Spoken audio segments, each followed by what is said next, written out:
Hidup Bung Karno! Hidup Bung Karno! Indonesia terdiri dari banyak budaya, bahasa, adat istiadat, agama. Jadi atas dasar apa kita bisa menyatukan mereka dalam satu nation? Hidup Bung Karno! Seorang pemimpin itu harus bisa menggenggam hati rakyatnya.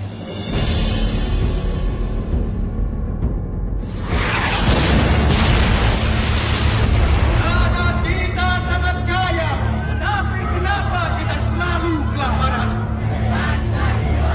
Sepertinya pilihannya cuma satu. Bekerja sama dengan Nippon.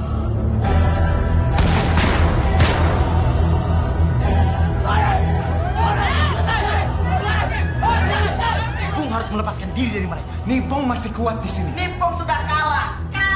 Mereka masih punya senjata. Kita adalah tuan. Tuan untuk tanah kita sendiri.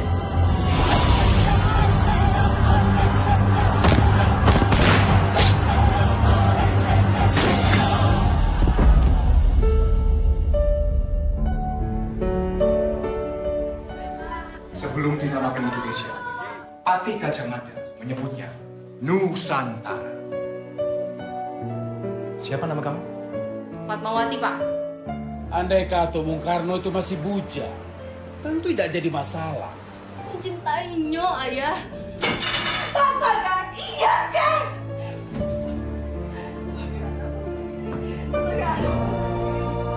Aku sudah menganggap dia sebagai anakku sendiri.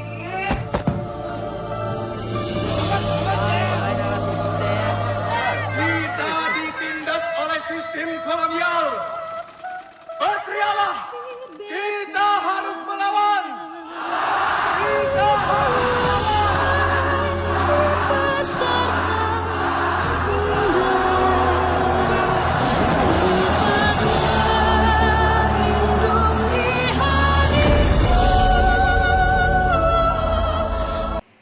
Nah, film ini menceritakan mulai dari pergantian nama Kusno menjadi Soekarno, masa kecil Soekarno, keikutsertaannya dalam upaya meraih kemerdekaan melalui jalan politik, cerita cinta Soekarno dengan istri dan keluarga, peran besarnya terhadap Belanda dan Jepang, sehingga keberhasilan kemerdekaan Republik Indonesia. Soekarno merupakan tokoh besar yang berperan hebat dalam kemerdekaan negara kita. Pidato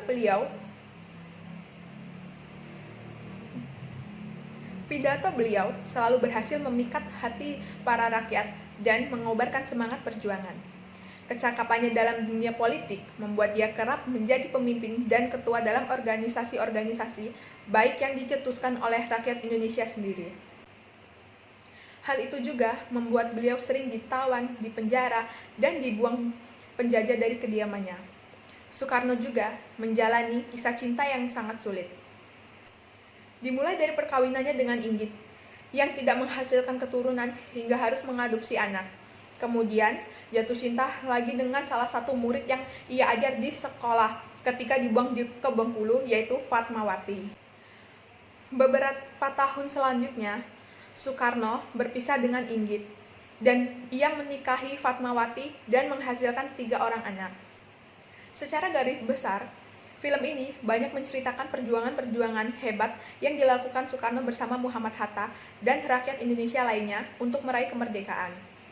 Film ini banyak menunjukkan sisi positif yang dilakukan oleh Soekarno. Hal ini yang menyebabkan film ini dianggap sebagai film yang membersihkan nama Soekarno. Karena apabila setting alur cerita film ini dilanjutkan hingga akhir hayat Soekarno, akan banyak tampak kesalahan-kesalahan dari sisi negatif Soekarno yang berujung pada penyimpulan sikap negatif pada Soekarno di mata bangsa Indonesia.